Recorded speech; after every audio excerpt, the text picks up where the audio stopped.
it's funny to me because the seculars they wanted to get rid of religion and stuff, but I would argue they joined a new religion, Atatürkism, and it's Right. always fascinated me.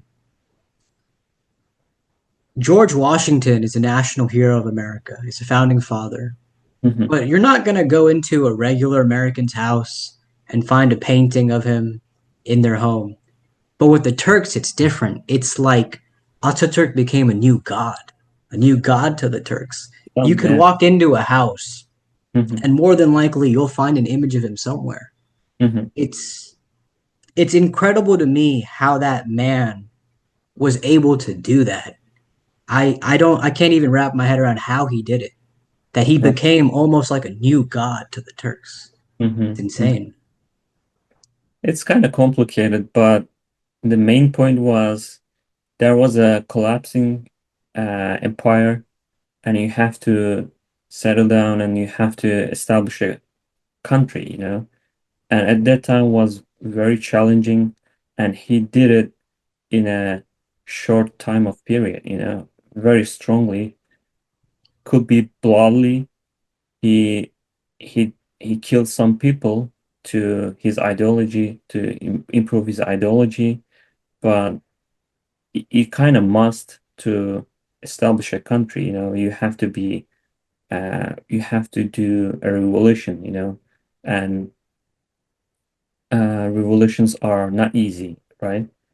That's why people think that he saved us from being a mandate of America or Europe. We gain our sovereignty because of him, Yeah. and we admire him. He is a role model. He's a charismatic leader, as now Erdogan, but he used to be very charismatic and very powerful, and he used to be a role model for even Europe, at that time. So, Yeah, it's crazy. Aleister Crowley, who was like a certified magician back in the day, like black magic stuff. It's interesting. He named his son Ataturk. wow, Yeah, it was his son's middle name, I believe. And that always interesting. I was Yeah, always confused by that, yeah. But yeah, I will say about Ataturk that from what I know, I feel like he was the only man at that time who could have done with Turkey what he did. I feel like if he wasn't there, it's very likely that foreign powers would just dig in like it's a pie or it's a pizza and yeah, just he did piece already. it Yeah, apart.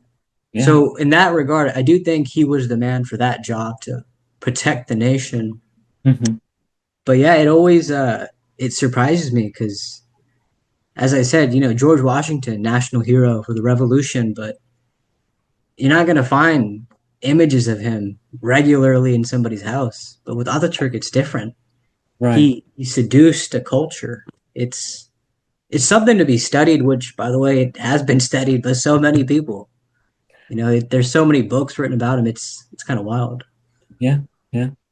You can find easily any Turkish restaurants, Atatürk's profile, picture He is he wrote a book too, didn't it? Wasn't it what was Nutuk, it called again?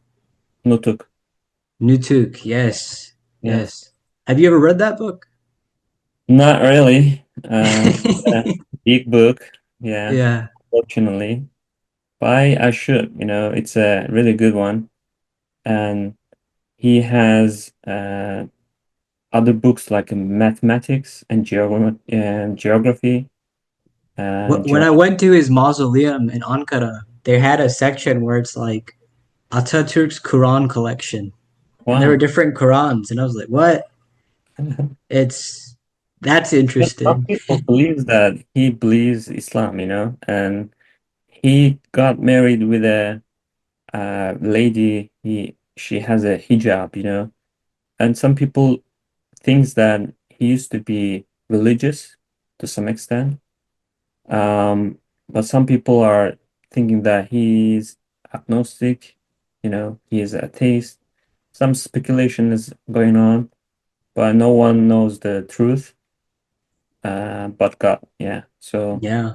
we shouldn't care about much, because it's not our problem.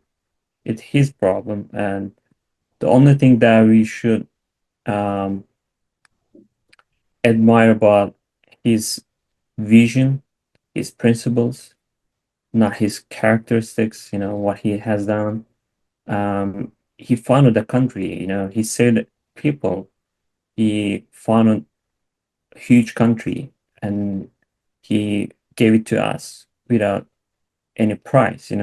So, which is priceless and which is precious to us. We should be thankful and grateful for that. Yeah.